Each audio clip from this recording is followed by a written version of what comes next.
ಕನ್ನಡ ನಾಡು, ಇದು ಕನ್ನಡಿಗರ ನಾಡಿಮಿಡಿತ.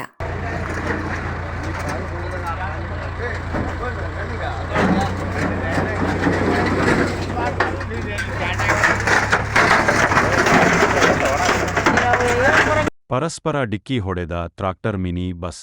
ಓರ್ವ ಮಹಿಳೆ ಸಾವು, 6 ಜನರಿಗೆ ಗಂಭೀರ ಗಾಯ.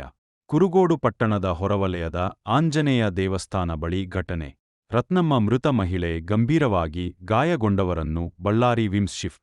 ತಿರುಪತಿಯಿಂದ ಕೊಪ್ಪಳ ಕಡೆ ಹೊರಟಿದ್ದ ಮಿನಿ ಬಸ್ ಕಂಪ್ಲಿಯಿಂದ ಕುರುಗೋಡು ಕಡೆ ಬರುತ್ತಿದ್ದ ಟ್ರಾಕ್ಟರ್ ಚಾಲಕರ ನಿರ್ಲಕ್ಷ್ಯದಿಂದಲೇ ಅಪಘಾತ ನಡೆದಿದೆ ಎನ್ನಲಾಗ್ತಿದೆ. ಕುರುಗೋಡು ಪೊಲೀಸರು ಭೇಟಿ ಪರಿಶೀಲನೆ.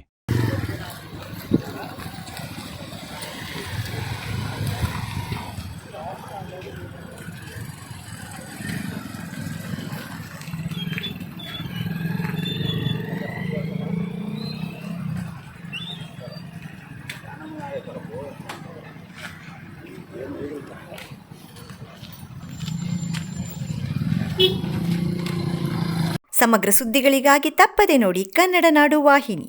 ಸಬ್ಸ್ಕ್ರೈಬ್ ಮಾಡಿಕೊಳ್ಳಲು ಕೂಡಲೇ ಪಕ್ಕದಲ್ಲಿ ಕಾಣುವ ಬೆಲ್ ಐಕಾನ್ ಕ್ಲಿಕ್ ಮಾಡಿ ನೋಟಿಫಿಕೇಶನ್ ಪಡೆಯಿರಿ.